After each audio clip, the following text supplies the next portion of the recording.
4,00,000 ಕೋಟಿ ರೂಪಾಯಿ ಮಾಡಿದ್ದಾರೆ ಅಂತ ಓಂ ನಮಃ ಶಿವಾಯ.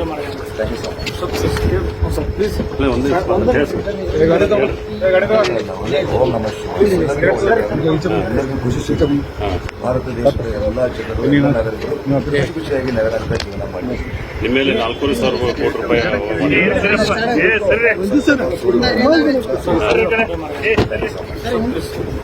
ನಮಗೆ ಎಷ್ಟು ಮಾಹಿತಿ ಇದೆ ಅದರ ಪ್ರಕಾರ ಕ್ರಮ ಜರುಗಿಸಲಾಗಿದೆ.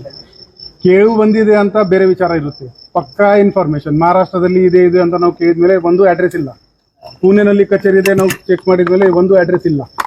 ಸೊ ಹೇಳಿಕೆ ಮೇಲೆ ಕೆಲಸ ಮಾಡೋಕ್ಕೆ ಆಗಲ್ಲ. ಏನೇನು ಮಾಹಿತಿ ಬರ್ತಾ ಇದೆ ಸಿಗ್ತಾ ಇದೆ ಅದರ ಮೇಲೆ ಕ್ರಮ. ಗರ್ದಿಗಮ್ಮತ್ ವೀಕ್ಷಕರಿಗೆ ನಮಸ್ಕಾರ ಗಡ್ರಿ. ನಮ್ಮ ವಾಹಿನಿ ಚಾಲೂ ಆಗಿ 6 ವರ್ಷ ಮೇಲೆ ಆಯ್ತು. ನಮ್ಮ ವಾಹಿನಿಗಳ ಹಿಂದೆ ನೀವು ಗರ್ದಿಗಮ್ಮತ್ ಪೇಜ್ ಫಾಲೋವರ್ ಆಗ್ರಿ ಅಥವಾ ಯೂಟ್ಯೂಬ್ ಸಬ್ಸ್ಕ್ರೈಬ್ ಆಗಿ ಹಿಂದಿನೂ ತೆಗೆದ್ರಿ ಅಂದ್ರೆ ಒಂದು ಸಮಾಜಕ್ಕೆ ಅರಿವು ಮೂಡಿಸುವಂಥ ಕಾರ್ಯಕ್ರಮಗಳು ಭಾಳಷ್ಟು ಮಾಡಿದೆ ನಾವು. ಸಮಾಜದಾಗ ಯಾವ್ಯಾವ ರೀತಿ ಯಾವ್ಯಾವ ಒಂದು ವಿಚಾರಗಳ್ನ ಇಟ್ಕೊಂಡು ಜನರನ್ನ ಹೆಂಗೆ ಮಳ್ಳು ಮಾಡ್ತಾರೋ, ಜನ ಹೆಂಗೆ ಮಳ್ಳಾಗ್ತೈತೆ ಅಂತ ಭಾಳಷ್ಟು ಉದಾಹರಣೆಗಳು ನಾವು. ಯಾಕಂದ್ರೆ ಸಂಗೊಳ್ಳಿ ರಾಯಣ್ಣ ಬ್ಯಾಂಕ್ದವ್ರದ್ದು ಏನು ಮಾಡ್ಬೋದು, ಅಥವಾ ಯಾವುದೋ ಒಂದು ಕ್ರೆಡಿಟ್ ಸೊಸೈಟಿ ಅವರ ಈ ಮನಿ ಲ್ಯಾಂಡ್ರಿಂಗ್ದವ್ರ ಅಥವಾ ಈ ಡಬ್ಲಿಂಗ್ದವ್ರ ಬಂಗಾರ ಆಯ್ತು, ಇದು 12-13 ಬಟ್ಟಿನ ಆಮೆ ಆಯ್ತು, ರೈಸ್ ಪುಲ್ಲಿಂಗ್ ಮಷಿನ್ ಆಯ್ತು, ಹೆಂಗೆ ನೋಟ್ ಡಬ್ಲಿಂಗ್ ಆಯ್ತು, ಬಂಗಾರ ಡಬಲ್ ಮಾಡಿ ಕೊಡ್ತು, ಇವನ್ನೆಲ್ಲ ಸುಮಾರು 6 ವರ್ಷದಿಂದ ಭಾಳಷ್ಟು ಎಪಿಸೋಡ್ಗಳು ನಾವು ಮಾಡಿದ್ದು. ಜನರಿಗೆ ಅವೇರ್ನೆಸ್ ಮಾಡೋದ್ರಾಗ ರಾಜ್ಯದಾಗ ಯಾವ ವಾಹಿನಿ ಅಥವಾ ಈ ಪ್ರಿಂಟ್ ಮೀಡಿಯಾನು ಲಾಸ್ಟ್ ನಾವು ಜನರಿಗೆ ಅವೇರ್ನೆಸ್ ಮಾಡಿದ್ವು ಕಾರ್ಯಕ್ರಮಗಳು. ಆದರೂ ಕೂಡ ಯಾಕೋ ಏನೋ ಜನ ನಾವು ಊಟ ಶ್ರೀಮಂತರಾಗಬೇಕು, ನಾವು ಕಾರ್ನಾಗ ಅಡ್ಡಾಡಬೇಕು, ವಿಮಾನದಾಗ ಅಡ್ಡಾಡಬೇಕು, ಹೆಲಿಕಾಪ್ಟರ್ನಾಗ ಅಡ್ಡಾಡಬೇಕು ಅನ್ನುವಂಥ ಒಂದು ವಿಚಿತ್ರ ಮನಸ್ಥಿತಿ ಒಳಗೆ ಈ ಜಗತ್ತೈತೆ ಬಹುತೇಕ. ಯಾಕಂದರೆ ಈಗ ಈ ಶಿವಾನಂದ ನಿಲನ್ನವ್ರ ಬಗ್ಗೆನೂ ಕಂಟಿನ್ಯೂ ಆಗಿ ನಾವು ಹೇಳತ್ತಿದ್ದು ಏನೋ ಐತಿ, ಅವ ಒಂದು ನಮ್ನಿ ಅನ್ನಿಸ್ತಾನೆ ನಮ್ಗೆ.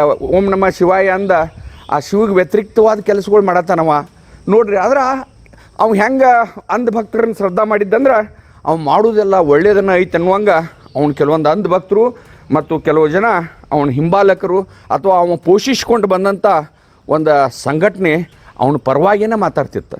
ಆದರೆ ಗರ್ದಿಗಮ್ಮತ್ ಬಿಡಲಿಲ್ಲ. ನನಗೆ ರಾಜ್ಯಾದ್ಯಂತ ಅವರ ಅಭಿನಂದನೆಗಳು ಮಾಡಿ ಕಳ್ಸತ್ತಾರೆ. 5,000 ಕೋಟಿ ಹಗರನ ನೀವು ಬೆಳಕಿಗೆ ತಂದ್ರಿ, ಯಾರು ಮಾಡ್ದಿದ್ದಾಗ ನೀವು ಬೆಳಕಿಗೆ ತಂದ್ರಿ, ನಿಮ್ಗೆ ದೇವ್ರು ಒಳ್ಳೇದು ಮಾಡಲಿ. ಎಷ್ಟು ನನ್ನ ಕಮೆಂಟ್ಸ ಶುಭಾಶಯಗಳ ಫೋನ್ಗಳು ಬರತ್ತಲ್ಲ, ಅದು ಭಾಳ ಖುಷಿ ಆಗ್ತೈತೆ. ಆದ್ರೆ ಈ ಒಂದು ಶಿವಮ್ಮ ಅಸೋಸಿಯೇಟ್ದೊಳಗೆ ಇದ್ದದ್ದು ನಾವೇನು ಬಾಂಡ್ ಕೊಟ್ಟಿದ್ದಿಲ್ಲ, ಅವನು ಹ್ಯಾಂಡ್ಲೋನ್ ಅನ್ನೋ ಒಂದು ಬಾಂಡ್ ಆಧಾರ ಮತ್ತು ಒಂದು 36 ತಿಂಗಳದ ಮೆಚುರಿಟಿ, ಒಟ್ಟಾರೆ ಅನೇಕ ವಿಷಯಗಳನ್ನ ಪೊಲೀಸರ ಗಂಭೀರವಾಗಿ ಪರಿಗಣಿಸಿ ಒಂದು ಜಿಲ್ಲಾಧಿಕಾರಿ ಆಯ್ತು, ಒಂದು ಪೊಲೀಸ್ ಇಲಾಖೆ ನಿನ್ನೆ ಮಾರುತಿ ಪೊಲೀಸ್ ಸ್ಟೇಷನ್ದೊಳಗೆ ಒಂದು ಕಂಪ್ಲೇಂಟ್ ಲಾಂಚ್ ಆಗಿ ಪೊಲೀಸರ ಅವ್ರನ್ನ ಅಂದ್ರೆ ತನಿಖೆಗಾಗಿ ತೊಗೊಂಬರ್ತಾರೋ. ಇನ್ನು ಮುಂದೆ ಆ ನ್ಯಾಯಾಧೀಶರಂತಕ್ಕೆ ಮುಂದಿನ ಪ್ರೋಸೆಸ್ ಅದು ನಮಗೆ ತಿಳಿದ ಮಟ್ಟಿಗೆ ನ್ಯಾಯಾಧೀಶರಂತಕ್ಕೆ ಹೋಗ್ತಾರೋ, ಅವ್ರು ಮತ್ತು ನ್ಯಾಯಾಂಗ ತನಿಖೆ ವಿಚಾರವಾಗಿ ಮತ್ತು ಪೊಲೀಸರು ತೊಗೊಂಬರ್ತಾರೋ. ಇಡೀ ಅವನು ಎಲ್ಲೆಲ್ಲಿ ಅವನು ವ್ಯವಹಾರಗಳು ಅದಾವೆ ಅಡ್ಡಾಡಿಸ್ತಾರೆ ಅವನು. ಅಂದರೆ ಒಟ್ಟಾರೆ ಏನು ಅವನ ಶಿವಾನಂದ ನಿಲನ್ನವರ ಮೂಲ ಎಲ್ಲಿದ್ದ ಏನಿದ್ದ ಅಲ್ಲಿಂದ ಸ್ಟಾರ್ಟ್ ಆಗಿ ಇಲ್ಲಿ ಬಂದು ನಿಂದಿರ್ತೈತೆ. ಇದ್ರಾಗ ಎಷ್ಟು ಠೇವಣಿದಾರ ಯಾರ್ಯಾರು ರೊಕ್ಕ ಇಟ್ಟಿದಾರು ಗೊತ್ತಾಗ್ತೈತೆ. ತೊಡೆ ಮಂದಿ ಬೇನಾಮಿ ಸಂಪತ್ತು ಇದ್ದದ್ದು ಅದು ನಂದು ಅಲ್ಲ ಅಂತಾರೆ. ಯಾಕಂದ್ರೆ ಇದ್ರದ್ದು ನಮ್ಗೆ ರಿಸಲ್ಟ್ ಗೊತ್ತಾಗತೈತೆ. ತನಿಖೆ ಇದ್ದಾಗ ನಾ ಏನು ಮಾತಾಡೋಕ್ಕೆ ಹೋಗೋದಿಲ್ಲ.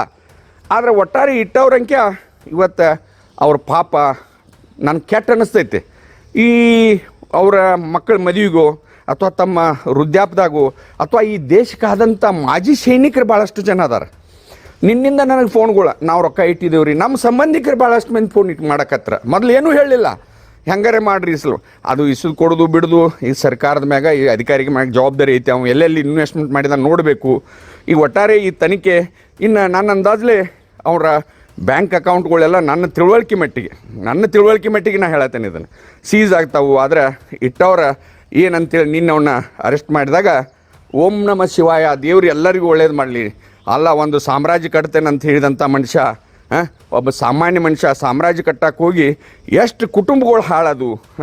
ಸುಮ್ಮನೆ ಒಂದು ಗರ್ದಿಗಮ್ಮತ್ತ ಬೆಣ್ಣೆತ್ತು, ಇನ್ನು ಎಷ್ಟು ಕುಟುಂಬ ಹಾಳಾಗ್ತಿದ್ದು ಅಂಬಲ್ಲ. ಯಾಕಂದ್ರೆ ಒಂದು ಬೆಳಗಾವಿಯ ಕಾರ್ಯಕ್ರಮ ಮಾಡಿದ್ರೆ ಇಲ್ಲೂ ಒಂದು 2-3 ಸಾವಿರ ಕೋಟಿ ರೂಪಾಯಿ ಆ ಕಾರ್ಯಕ್ರಮದಾಗ ಹಾಕಬೇಕಂತ ಅನೇಕ ಜನ ಮಾತಾಡತ್ತಿದ್ರು. ಆದರೆ ಇವತ್ತು ಆ ಗರ್ದಿಗಮ್ಮತ್ತ ಇನ್ನು ಇವು ಒಂದು ಮುಂದೆ ಹಾಳಾಗುವಂಥ ಮಂದಿನ ರಕ್ಷಣೆ ಮಾಡಿದ್ವು ಅನ್ನೋದು ಒಂದು ಸಂತೋಷ ಐತೆ. ಆದರೆ ಒಂದು ಕಡೆ ದುಃಖ ಆಗ್ತೈತೆ. ಇಟ್ಟಂಥ ದುಡ್ಡು ಇಡಬೇಡ ಅಂದರೂ ಇಟ್ಟಿದ್ರು ಇವ್ರು. ಅವ್ರಿಗೆ ಪಾಪ ಮುಂದೆ ಸರ್ಕಾರ ಈ ಒಂದು ವಸೂಲಿ ಮಾಡಿ ಕೊಡುವಂಥ ಒಂದು ವ್ಯವಸ್ಥೆ ಆಗಬೇಕು. ಅನೇಕ ಜನ ಅಧಿಕಾರಿಗಳು ಒಳ್ಳೆಯವರು ಅದಾರ, ಪ್ರಾಮಾಣಿಕವಾಗಿ ತನಿಖೆ ಮಾಡಿ ಯಾರು ಕಡು ಬಡವರು ಅದಾರ, ಬೆವರಿನ ರೊಕ್ಕ ಐತಿ, ಅದನ್ನು ವಸೂಲು ಮಾಡಿ ಕೊಡುವಂಥ ಒಂದು ವಿಚಾರ ಇರಬೇಕು. ಆದರೆ ಯಾಕೋ ಏನೋ ಶಿವಾನಂದ ನೀಲಣ್ಣವ್ರ ಓಂ ನಮ ಶಿವಾಯ ಅಂದಿದ್ದ ಯಾಕೋ ಏನಾಗ್ತೈತಿ ಮುಂದೆ ನನಗಂತೂ ಗೊತ್ತಾಗ್ತು. ನಿಮ್ಮ ಒಂದು ಕಮೆಂಟ, ಲೈಕ, ಶೇರ್ಗಳು ಮಾಡಿರಿ. ನಮಸ್ಕಾರ ನಮಸ್ಕಾರ ನಮಸ್ಕಾರ. ನಿನ್ನೆ assistant commissioner Shri Shravan Nayak Shivam Associates ಬಗ್ಗೆ ಒಂದು ಎನ್ಕ್ವೈರಿ ನಡೆಸಿದ್ದಾರೆ. ಆ ಎನ್ಕ್ವೈರಿ ಆಧಾರದ ಮೇಲೆ ಇವತ್ತು ಸಂಜೆಗೆ ಒಂದು ದೂರು ನಮ್ಮ ಮಾಳಮಾರುತಿ ಪೊಲೀಸ್ ಠಾಣೆಯಲ್ಲಿ ಸಿಕ್ಕಿದ ಎವಿಡೆನ್ಸ್ ಆಧಾರದ ಮೇಲೆ ಶಿವಮ್ ಅಸೋಸಿಯೇಟ್ಸ್ದು ಪ್ರೊಪ್ರೈಟರ್ ಅವನಿಗೆ ದಸ್ತಗಿರಿ ಮಾಡಲಾಗಿದೆ, ಸೆಕ್ಯೂರ್ ಮಾಡಲಾಗಿದೆ. ಪ್ರೊಸೆಸ್ ಕಂಪ್ಲೀಟ್ ಮಾಡ್ತಾ ಇದೆ. ಈಗ ನಮ್ಮ ಅಧಿಕಾರಿ ಇಂಟ್ರಾಗೇಷನ್ ಮಾಡ್ತಾರೆ. ಪ್ರಿಲಿಮಿನರಿ ಎಸ್ಟಿಮೇಟ್ನಲ್ಲಿ 35,000 ಜನರಿಂದ ದುಡ್ಡು ತಗೊಂಡಿದ್ದಾನೆ. ಈಗ ನಾಳೆ ಸೀಸರ್ನಲ್ಲಿ ಏನೇನು ಸಿಗುತ್ತೆ ಅದು ಅನಾಲಿಸಿಸ್ ಮಾಡಿದ ಮೇಲೆ ಮುಂದಿನ ಕ್ರಮ ಜರುಗಿಸಲಾಗುತ್ತೆ. ಸರ್, ಈಗ ಸರ್ ಯಾವ ಆಕ್ಟ್ ಅಲ್ಲಿ ಕೇಸ್ ದಾಖಲಾಗಿದೆ ಸರ್? ಬರ್ಡ್ಸ್ ಆಕ್ಟ್ ಮತ್ತು ಬರ್ಡ್ಸ್ ಮತ್ತು ಕೆಪಿ ಆಕ್ಟ್ ದಾಖಲಾಗಿದೆ ಅಥವಾ ಯಾವ ಆಕ್ಟ್? ಈ ಕೇಸ್ ಕೆಪಿಐಡಿ ಆಕ್ಟ್ ಸೆಕ್ಷನ್ ಮತ್ತು ಬರ್ಡ್ಸ್ ಆಕ್ಟ್ ಸೆಕ್ಷನ್ ಪ್ರಕಾರ ಎಷ್ಟು ಜನರಿಗೆ ಏನಿದೆ ಸರ್? ಈ ಮೇನ್ ಓನರ್ ಮತ್ತು ಅವೊಂದು ಸಹಕಾರಿಗಳು ಯಾರು ಕೊಟ್ಟಿದ್ದು? ಎಷ್ಟು ಬಾಕಿ ಈ ವಿಚಾರದಲ್ಲಿ ನಾಳೆ ಡಿಸಿ ಮತ್ತು ನಾನು ಒಂದು ಪ್ರೆಸ್ ಬ್ರೀಫಿಂಗ್ ಮಾಡ್ತೀನಿ. ದೂರ ಯಾರು ಕೊಟ್ಟಿರುವಂತ? ನಮ್ಮ ಅಸಿಸ್ಟೆಂಟ್ ರಿಜಿಸ್ಟ್ರಾರ್ ಕೋಆಪರೇಟಿವ್ ಸರಿ, ತಾವು ವಿಚಾರಣೆ ಮಾಡಿದ್ರ ನನ್ನ ಈ ವಿಚಾರದಲ್ಲಿ ನಾಳೆ ಒಂದು ಪ್ರೆಸ್ ಬ್ರೀಫಿಂಗ್. ಯಾಕಂದ್ರೆ ಈ ಕೆಲಸ ಡಿಸಿ, ಜಿಲ್ಲಾಡಳಿತ, ಪೊಲೀಸ್ ಇಲಾಖೆ, ರೆವಿನ್ಯೂ ಇಲಾಖೆ ಎಲ್ಲ ಸೇರ್ಕೊಂಡು ನಾವು ಮಾಡಿದೀವಿ. ಇದರ ಬಗ್ಗೆ ನಾಳೆ ನಾವು ಈಗ ಸಾಕಷ್ಟು ದಾಖಲಾತಿಯಲ್ಲಿ ಕಚೇರಿನಲ್ಲಿ ಇದೆ, ಸೀಲ್ಡ್ ಮಾಡಲಾಗಿದೆ. ಈಗ ಇವರದು ಎನ್ಕ್ವೈರಿ ಮಾಡಿಕೊಂಡು ಏನೇನು ಎಲ್ಲೆಲ್ಲಿ ಇಟ್ಟಿದ್ದಾನೆ ಅದು ಪ್ರಕಾರ ಅವನ ಹೇಳಿಕೆ ಪ್ರಕಾರ ಮುಂದೆ ನಾಳೆ ಸೀಸರ್ ಮಾಡ್ತೀವಿ. ಸರ್, ಈಗ ಒಬ್ಬರಲ್ಲ ಇಬ್ಬರಲ್ಲ 35,000 ಜನರ ಠೇವಣಿ ಹಣ ಇದೆ. ಸೊ ಏನ್ ಹೇಳ್ತೀರಿ? ಯಾಕಂದ್ರೆ ಒಂದು ರಾತ್ರಿಯಲ್ಲಿ ಸಾಕಷ್ಟು ಜನ ಆತಂಕಕ್ಕೆ ಒಳಗಾಗ್ಬೋದು, ಲಕ್ಷಾಂತರ ರೂಪಾಯಿ ದುಡ್ಡು ಇಟ್ಟಿದ್ದಾರೆ. ಈಗ ಡಿಟೇಲ್ಡ್ ಇನ್ವೆಸ್ಟಿಗೇಷನ್ ಮಾಡಬೇಕಾಗುತ್ತದೆ. ರೈಟ್ ನಾವು 30,000 ಫಿಗರ್ ಕೂಡ ಎಷ್ಟು ಕರೆಕ್ಟ್ ಇದೆ ಅದು ನೋಡಬೇಕು ನಾವು. ಅದು ಎಲ್ಲ ವಿವರವಾದ ಅನಾಲಿಸಿಸ್ ಮಾಡಿದ ಮೇಲೆನೆ ಎಷ್ಟು ಜನ ಎಷ್ಟು ದುಡ್ಡಿದೆ ಅದು ಎಲ್ಲ ಮಾಹಿತಿ ಸಿಗುತ್ತೆ. ನಾಳೆ ಮಾನ್ಯ ಡಿಸಿ ಅವರ ಜೊತೆಗೆ ನಾವೊಂದು ಬೆಳಿಗ್ಗೆ ಒಂದು ಪ್ರೆಸ್ ಕಾನ್ಫರೆನ್ಸ್ ಅವರೆಲ್ಲ ಕಚೇರಿ ಮೇಲೆ ದಾಳಿ ಆಗಿತ್ತ ಅಥವಾ ಒಂದೇ ಕಚೇರಿ ಮೇಲೆ ದಾಳಿ ಆಗಿತ್ತ ಅಂತ? 2 ಕಚೇರಿ ಮೇಲೆ. ಅಲ್ಲ, ಹುಕ್ಕೇರಿಯಲ್ಲೂ ಅವರು ಕಚೇರಿ ಇದೆ, ಅವ್ರ ಮನೆಗಳು ಇದಾವೆ, ದಾಳಿ ಎಲ್ಲ ಕಡೆ ಎಷ್ಟೇ ಆಯ್ತು ಅಂತ ಯಾಕಂತಂದ್ರೆ ನಮ್ಗೆ ಎಷ್ಟು ಮಾಹಿತಿ ಇದೆ ಅದರ ಪ್ರಕಾರ ಕ್ರಮ ಜರುಗಿಸಲಾಗಿದೆ. ಕೇಳು ಬಂದಿದೆ ಅಂತ ಬೇರೆ ವಿಚಾರ ಇರುತ್ತೆ. ಪಕ್ಕಾ ಇನ್ಫಾರ್ಮೇಶನ್ ಮಹಾರಾಷ್ಟ್ರದಲ್ಲಿ ಇದೆ ಅಂತ ನಾವು ಕೇಳಿದ್ಮೇಲೆ ಒಂದು ಅಡ್ರೆಸ್ ಇಲ್ಲ. ಪುಣೆನಲ್ಲಿ ಕಚೇರಿ ಇದೆ ನಾವು ಚೆಕ್ ಮಾಡಿದ್ಮೇಲೆ ಒಂದು ಅಡ್ರೆಸ್ ಇಲ್ಲ. ಸೊ ಕೇಳಿ ಮೇಲೆ ಕೆಲಸ ಮಾಡೋಕ್ಕೆ ಆಗಲ್ಲ. ಏನೇನು ಮಾಹಿತಿ ಬರ್ತಾ ಇದೆ ಸಿಗ್ತಾ ಇದೆ ಅದರ ಮೇಲೆ ಕ್ರಮ. ಪ್ರಿಲಿಮಿನರಿ ಎಸ್ಟಿಮೇಟ್ನಲ್ಲಿ 35,000 ಜನರಿಂದ ದುಡ್ಡು ತಗೊಂಡಿದ್ದಾನೆ. ಈಗ ಕೆಪಿಐಡಿ ಆಕ್ಟ್ ಸೆಕ್ಷನ್ ಮತ್ತು ಬರ್ಡ್ಸ್ ಆಕ್ಟ್ ಸೆಕ್ಷನ್ ಪ್ರಕಾರ ಎಷ್ಟು ಜನರಿಗೆ ಏನಿದೆ ಸರ್?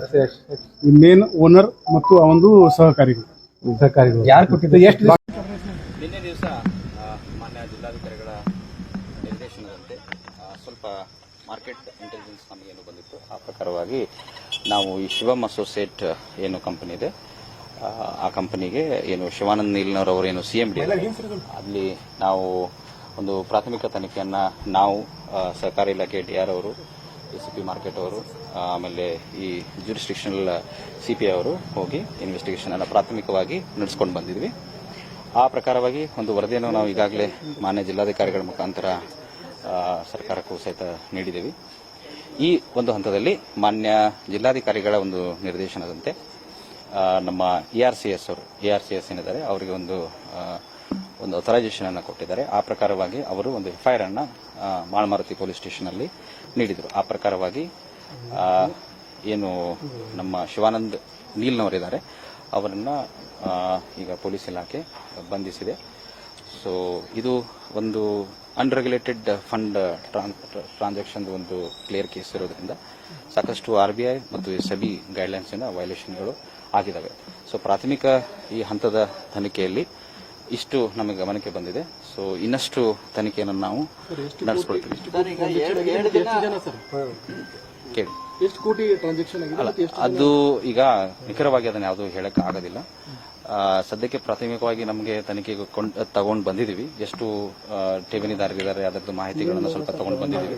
ಸ್ವಲ್ಪ ಅದನ್ನ ಮಾಹಿತಿಯನ್ನ ಈಗ ಅವ್ರು ಕರ್ಕೊಂಡು ಬಂದಿದ್ದಾಗೆ ಸ್ವಲ್ಪ ಇನ್ವೆಸ್ಟಿಗೇಷನ್ ಆದ್ಮೇಲೆ ಸಂಪೂರ್ಣವಾದ ಮಾಹಿತಿ ನಮಗೆ ತಿಳಿದಿದೆ. ನಾಳೆ ಮಾನ್ಯ ಜಿಲ್ಲಾಧಿಕಾರಿಗಳು ಹಾಗೂ ಮಾನ್ಯ ಪೊಲೀಸ್ ಆಯುಕ್ತರು ಇಬ್ಬರು ಸಹಿತ ತಮಗೆಲ್ಲ ಒಂದು ಪ್ರೆಸ್ ಮೀಟ್ ಮಾಡಿ ಇನ್ ಡೀಟೇಲ್ ಏನು ಆಗಿದೆ, ಆಗು ಹೋಗುಗಳು ಎಷ್ಟಾಗಿದ್ದಾವೆ ಏನಿರೋದನ್ನು ಮಾಹಿತಿಯನ್ನು ಠೇವಣಿದಾರರು ಯಾರಾದರೂ ದೂರು ಕೊಟ್ಟಿದ್ದಾರೆ ಸರ್? ಸದ್ಯಕ್ಕೆ ಠೇವಣಿದಾರರು ಕೇಳಿದ್ದಾರೆ, ಬಟ್ ಆ ರೀತಿ ಯಾವುದು ಮೌಖಿಕವಾಗಿ ಅಥವಾ ಇದರಲ್ಲಿ ದೂರುಗಳು ಬಂದಿಲ್ಲ ನಮ್ಗೆ ಯಾವುದು. ಸರ್, ಈಗ ಸಾವಿರಾರು ಕೋಟಿ ರೂಪಾಯಿ ಠೇವಣಿ ಸಂಗ್ರಹಿಸಿದ್ದು ಆ ಹಣ ಎಲ್ಲಿ ಬಳಕೆಯಾಗಿದೆ ಮತ್ತು ಹಣ ಅದನ್ನೇ ಅದು ಟ್ರಾನ್ಸಾಕ್ಷನ್ ಆಗಿದೆ, ಎಲ್ಲಿ ಆಗಿದೆ ಏನಾಗಿದೆ ಅದನ್ನ ತನಿಖೆ ಮಾಡಿದ್ಮೇಲೆ ತಾನೇ ಗೊತ್ತಾಗುತ್ತೆ. ಸೊ ಅದಕ್ಕೆ ಸ್ವಲ್ಪ ಕಾಲಾವಕಾಶ ಬೇಕಾಗ್ತದೆ. ತನಿಖೆ ಮಾಡಿದ್ಮೇಲೆ ನಾವು ಅದನ್ನ ವಿವರವಾಗಿ ಮಾನ್ಯ ಜಿಲ್ಲಾಧಿಕಾರಿಗಳು ನಾಳೆ ತಮಗೆ ವಿವರವಾಗಿ ನೀಡುತ್ತೇವೆ.